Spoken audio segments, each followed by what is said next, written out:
ఏపీలో 5 MLA quota MLC స్థానాల ఎన్నికలకు ఇవాళ నోటిఫికేషన్ విడుదల కానుంది. మొత్తం 5 సీట్లకు మార్చి 20వ తేదీన పోలింగ్ జరగనుంది. మార్చి 10న నామినేషన్ల స్వీకరణకు తుది గడువని ఈసీ తెలిపింది. ఇక 11న నామినేషన్ల పరిశీలన, 13వ తేదీన నామినేషన్ల ఉపసంహరణకు చివరి తేదీగా ఈసీ తెలిపింది.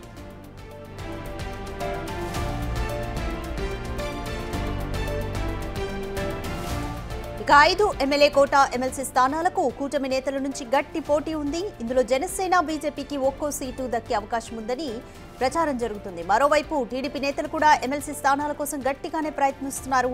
ఇక టీడీపీ నుంచి ఎమ్మెల్సీ రేసులో యనమల రామకృష్ణుడు ముందు వరుసలో ఉన్నారు. ఆ తర్వాత దేవినేని ఉమా పేరు కూడా వినిపిస్తోంది.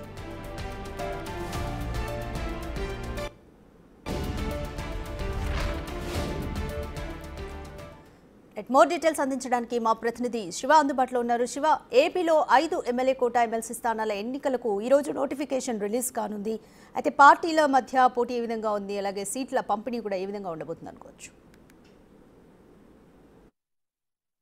మొత్తం మీద చూసుకుంటే ఆంధ్రప్రదేశ్లో ఎమ్మెల్యే కోట ఎమ్మెల్సీ ఎన్నికల నోటిఫికేషన్ మరికొద్దిసేపట్లో విడుదల కాబోతుంది. మార్చి 3వ తేదీ నుంచి, అంటే ఈ రోజు నుంచి కూడా ఈ నెల 10వ తేదీ వరకు నామినేషన్లకి గడువు ఉంది. 11వ తేదీన పూర్తి స్థల స్క్రూటినీ ఉంటుంది. 13న విత్డ్రా, అలాగే 28వ తేదీన పోలింగ్ ఉంటుంది. అంటే దాదాపుగా ఆంధ్రప్రదేశ్కి సంబంధించి ఎన్నికలు ఉండే అవకాశం లేదు. ఇనానిమస్గా ఎన్నికలు జరిగే అవకాశం లేదు. ఎందుకంటే వైఎస్ఆర్సీపీకి ఇక్కడ ఆశించిన స్థాయిలో, అంటే ఏదైతే ఒక ఎమ్మెల్యేకి సంబంధించి ఎమ్మెల్సీ ఎన్నిక ఉంటే 22.75, అంటే 23 మంది ఎమ్మెల్యేల మద్దతు కావాలి. కానీ వైఎస్ఆర్సీపీకి 11 మందే ఉన్నారు కాబట్టి సో ఎమ్మెల్సీ ఎన్నికల్లో వైఎస్ఆర్సీపీ పోటీ చేయట్లేదు.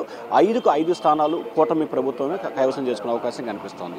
ఈ 5 స్థానాలకు సంబంధించి కూడా కూటమిలో దాదాపుగా 15 మంది అభ్యర్థులు బరిలో ఉన్నారు. దాదాపుగా డజన్ మంది ఆశావాహులు క్యూ కడుతున్న పరిస్థితి కనిపిస్తోంది. తెలుగుదేశం పార్టీ నుంచి మాత్రం ఈ సంఖ్య భారీ స్థాయిలో కూడా చేరుకున్న పరిస్థితి కనిపిస్తోంది. ఇంకా భారతీయ జనతా పార్టీకి ఒకటి, జనసేనకు ఒక స్థానం ఇవ్వాలని చెప్పి కూడా దాదాపుగా కూటమి ప్రభుత్వం, అంటే 3 పార్టీల మధ్య ఒక నిర్ణయానికి వచ్చినట్టు తెలుస్తోంది.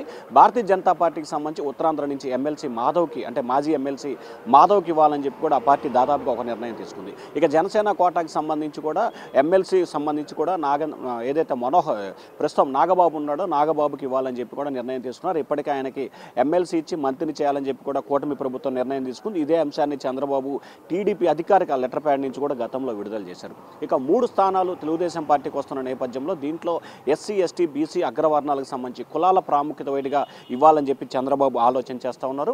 3 ఎమ్మెల్సీ స్థానాలకు సంబంధించి ఒకటి జనరల్, ఒకటి బీసీ, ఒకటి ఎస్సీకి ఇవ్వాలనేది టీడీపీ ఆలోచన కనిపిస్తోంది. ఒకవేళ భారతీయ జనతా పార్టీ ఇటీవల రాజ్యసభ ఎన్నికలకు సంబంధించి కూడా ఒక ఖాళీ ఏర్పడింది విజయసాయిరెడ్డిది. అది గనక రాజ్యసభ స్థానం విజయసాయిరెడ్డి బీజేపీ గనక తీసుకుంటే 4 ఎమ్మెల్సీ స్థానాలు టీడీపీకి వస్తాయి. టీడీపీ కూడా 4 ఎమ్మెల్సీ స్థానాలు కావాలని చెప్పి కూడా పట్టుబడుతుంది. ఒకవేళ భారతీయ జనతా పార్టీ ఒక ఎమ్మెల్సీ తీసుకుంటే 3 వస్తాయి. దాదాపుగా తెలుగుదేశం పార్టీ కూడా 3 స్థానాలకే నిర్ణయం తీసుకుంది. దీంట్లో ప్రధానంగా ఎస్సీకి సంబంధించి కూడా గత కొంతకాలంగా తెలుగుదేశం పార్టీ క్రియాశీలంగా వ్యవహరిస్తూ దాదాపుగా తెలుగుదేశం పార్టీలో ఏ సమస్య ఉన్నా నేనున్నా అంటూ కూడా వర్ల రామయ్య ఉన్నారు. ఆ తర్వాత ఎస్సీ సామాజిక వర్గానికి సంబంధించి కూడా జవహర్ ఉన్నారు. ఆయన గత ఎన్నికల్లో టికెట్ని త్యాగం చేశారు. ఎందుకంటే ఆయన గతంలో కొవ్వూరు, ఆ తర్వాత తిరువూరు నుంచి పోటీ చేసి కూడా ఆయనకు మొన్నటి ఎన్నికల్లో టికెట్ ఇవ్వలేదు. నామినేటెడ్ పోస్టుల జాబితాలో కూడా ఆయనకి ఏమీ ఇవ్వలేదు. కాబట్టి జవహర్ అలాగే వర్లరామయ్య వీరిద్దరిలో కూడా ఒక పేరును ఖరారు చేసే అంశాన్ని కూడా టీడీపీ అధిష్టానం పరిశీలిస్తుంది. అయితే జవహర్ వర్లరామయ్యతో పోల్చుకుంటే జవహర్కే కొంత ఎక్కువగా అవకాశం, ఎందుకంటే వర్లరామయ్య కుమారుడు మొన్న పామూరు అభ్యర్థిగా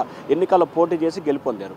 ఇక బీసీ సామాజిక వర్గానికి సంబంధించి చూసుకుంటే బేదా రవిచంద్ర పేరు ప్రముఖంగా వినిపిస్తూ ఉంది. దాంతోపాటుగా యనమల రామకృష్ణుడు, అలాగే ఇటీవల వైఎస్ఆర్సీపీకి రాజ్యసభ స్థానానికి రాజీనామా చేసిన మోపిదేవి వెంకటరమణ కూడా ఎమ్మెల్సీ స్థానని చెప్పి అప్పట్లో హామీ ఇచ్చారు. సో బీసీ సామాజిక వర్గానికి సంబంధించి కూడా ముందు వరుసలో అయితే యనమల రామకృష్ణుడు, అలాగే మోపిదేవి వెంకటరమణ, ఆ తర్వాత బీదా రవిచంద్ర. అయితే ఎమ్మెల్సీకి సంబంధించి యనమల రామకృష్ణ పదవి కాలం ముగుస్తుందో ఆయనకి ఇస్తారా లేదా అనేది ఇప్పుడు క్వశ్చన్ మార్కమే. ఎందుకంటే ఒక కుటుంబానికి ఒకే పదవి అనే నినాదం ప్రస్తుతం టీడీపీలో కొనసాగుతున్న నేపథ్యంలో ఇప్పటికీ యనమల రామకృష్ణుడు కుమార్తె ఎమ్మెల్యేగా ఉన్నారు, ఆయన అల్లుడు ఎంపీగా ఉన్నారు, ఆయన వియ్యంకుడు ఎమ్మెల్యేగా ఉన్నారు. సో ఆయన కుటుంబానికి సంబంధించి ఇప్పటికే 2 ఎమ్మెల్యేలు 1 ఎంపీగా ఉన్న నేపథ్యంలో ఆయనకి ఇచ్చే అవకాశాలు చాలా తక్కువగా ఉన్నాయి. ఇక బీసీ సామాజిక వర్గాన్ని చూసుకుంటే బీదా రవిచంద్ర, దాదాపుగా ఇతని పేరు ఎక్కువగా తెర మీదకి వస్తుంది. అతను కానీ లేకపోతే ఎమ్మెల్సీ రేసు సంబంధించి మోపిదేవి వెంకటరమణ వీళ్ళిద్దరిలో ఒకరికి ఇచ్చే అవకాశం కనిపిస్తోంది. ఇక ఓసీకి సంబంధించి కూడా చాలా పేర్లు తెర మీదకి వస్తున్నా కానీ అధిష్టానం మాత్రం 2 పేర్లనే పరిశీలన చేస్తుంది. ఒకటి వంగవీటి రాధా, 2 పిఠాపురం వర్మ.